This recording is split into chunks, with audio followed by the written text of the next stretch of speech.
نحمدہ ونصلی ونسلم ونبارک علی سید الانبیاء والمرسلین وعلی آلہ الطیبین الطاہرین وعلی ازواجہ الطاہرات امہات المؤمنین وعلی سائر الصحابۃ والتابعین اجمعین اما بعد فاعوذ باللہ من الشیطان الرجیم بسم اللہ الرحمن الرحیم۔ اللہ سبحانہ و تعالی نے قرآن پاک کی سورہ مبارکہ سورہ جمعہ کی آیت نمبر 9 میں ارشاد فرمایا، جس کا مفہوم ہے: اے ایمان والو، جب تمہیں جمعہ کے دن نماز کے لیے بلایا جائے تو اللہ کے ذکر کی طرف دوڑ کر جاؤ اور فوراً ہی خرید و فروخت چھوڑ دو، یہ تمہارے لیے بہتر ہے اگر تم حقیقت کو جانتے ہو۔ یہ آیت مبارکہ سورہ جمعہ کے آخری رکوع کی ہے اور علماء کرام کا اتفاق ہے کہ یہ آیت مبارکہ مدینہ طیبہ میں نازل ہوئی۔ اب یہ کب نازل ہوئی، اس کے متعلق بعض علماء کرام کی تحقیق یہ ہے کہ اس آیت مبارکہ کا نزول ہجرت کے فوراً بعد ہوا، جبکہ مسلمانوں کو اجتماعی عبادتوں کی تربیت دینے کی ضرورت تھی۔ اب یہاں اس صورت میں اور اس آیت میں اس کے مخاطبین فرزندان اسلام ہیں، انہیں نماز جمعہ کے آداب اور اس کے احکام سکھائے جا رہے ہیں۔ اسی لیے ارشاد ہوا، اے ایمان والو، جب تم نماز جمعہ کی اذان سنو تو جلدی سے اللہ کے ذکر کی طرف پہنچنے کی کوشش کرو اور اسی وقت خرید و فروخت بند کر دو، یہ تمہارے لیے بہت ہی بہتر ہے۔ تو اب یہاں پر نودیہ سے مراد جمعہ کی اذان ہے،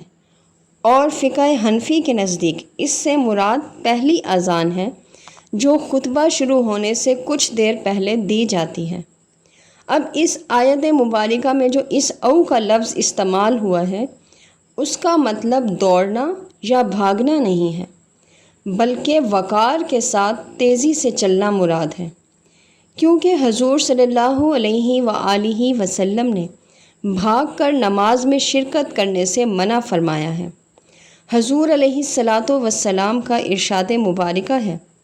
نماز کی اقامت سنو تو بھاگ کر نہ جاؤ،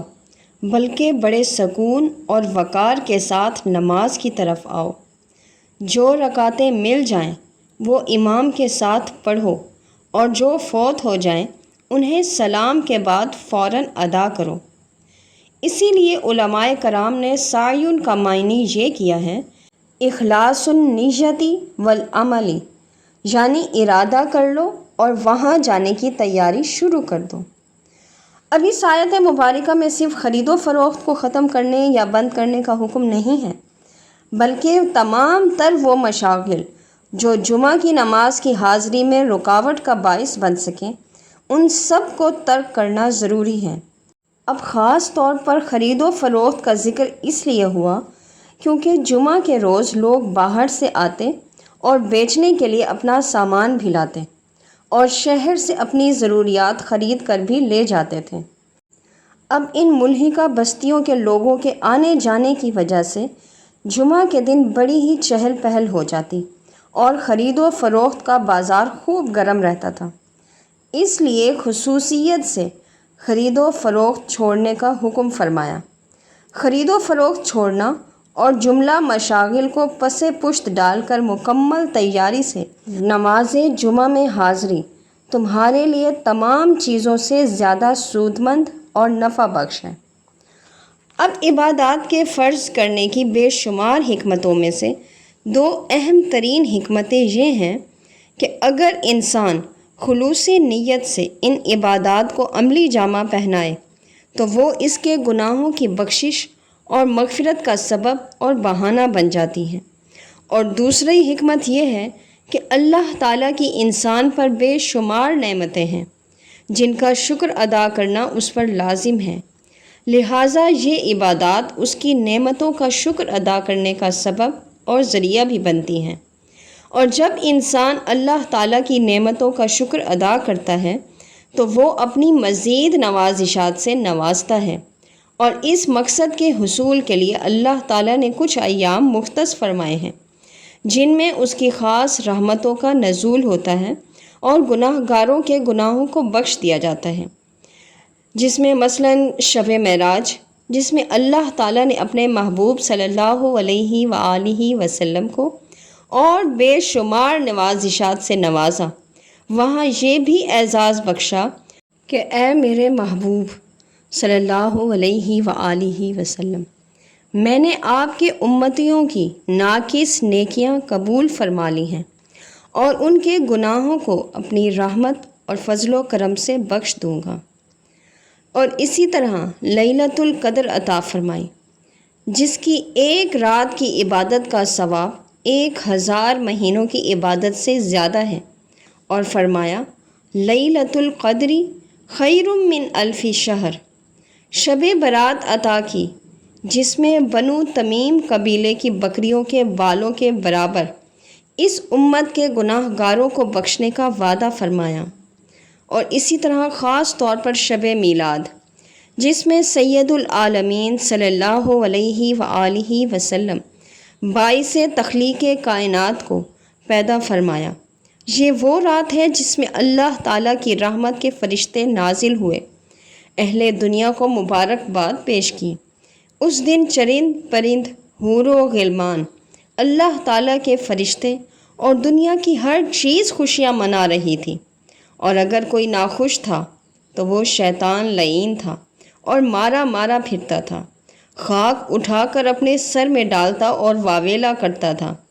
حضور اکرم صلی اللہ علیہ وآلہ وسلم کی پیدائش کی خوشی جس نے بھی منائی وہ محروم نہ رہا، بلکہ اسے بھی انعام و اکرام سے نوازا گیا، اگرچہ وہ کافر ہی تھا۔ جیسے عام طور پر مشہور ہے کہ ابو لہب، جو آپ صلی اللہ علیہ وآلہ وسلم کا شدید ترین دشمن اور مخالف تھا، اور جس کی مذمت میں پوری سورت مبارکہ نازل ہوئی، اسے بھی قبر میں سوموار کے دن اس کی اس انگلی میں جو اس نے محمد بن عبداللہ کی پیدائش کی خوشی میں اٹھا کر اپنی لونڈی صوبیہ کو آزاد کیا تھا، پانی جاری کر دیا جاتا ہے، جس کو وہ چوستا ہے تو اسے راحت نصیب ہوتی ہے۔ رمضان المبارک، یوم عرفہ، جمعرات اور جمعہ بھی اسی سنہری سلسلے کی کڑیاں ہیں اور مغفرت و بخشش کا سبب ہیں۔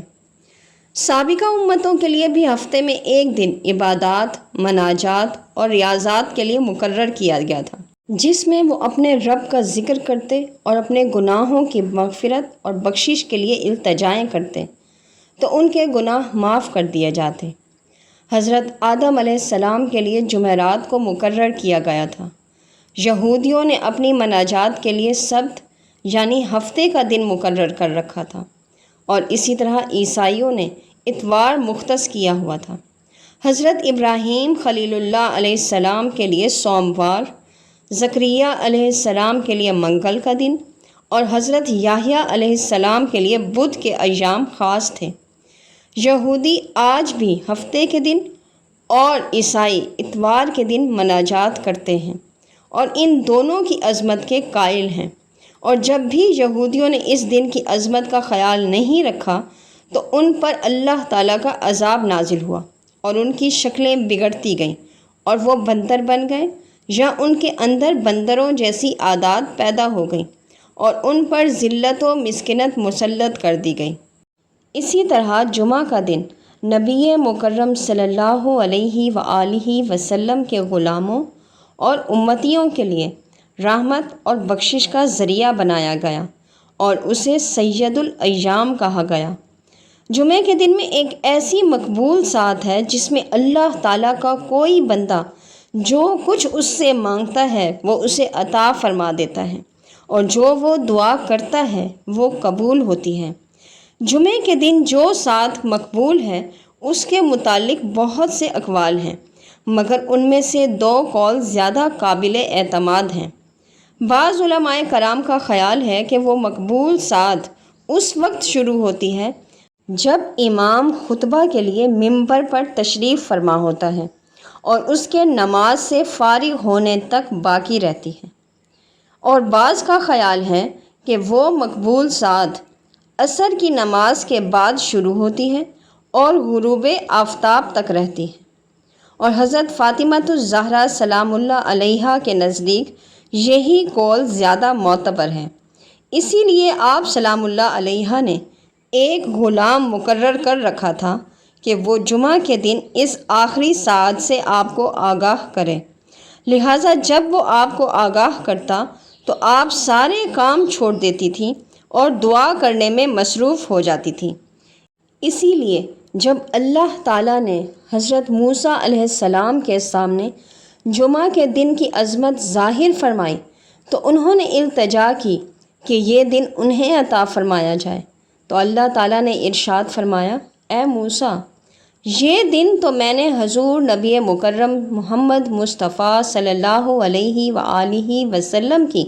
امت کے لیے مختص فرما دیا ہے، اس لیے آپ کو عطا نہیں کیا جا سکتا۔ حضور علیہ الصلاۃ والتسلیم نے ارشاد فرمایا کہ ہفتے کے ایام میں سے جمعہ کا دن افضل ترین ہے، اسی لیے اسے سید الایام کہا جاتا ہے، اور سال کے ایام میں سے افضل ترین دن یوم عرفہ ہے۔ سبحان اللہ۔ اللہ رب العزت سے دعا گو ہیں کہ اللہ تعالی ہمیں جمعہ کے دن کی فضیلت کو سمجھنے اور اس کے ہر ہر لمحے اور ہر ساعت سے مستفید ہونے کی توفیق عطا فرمائے۔ آمین ثم آمین یا رب العالمین۔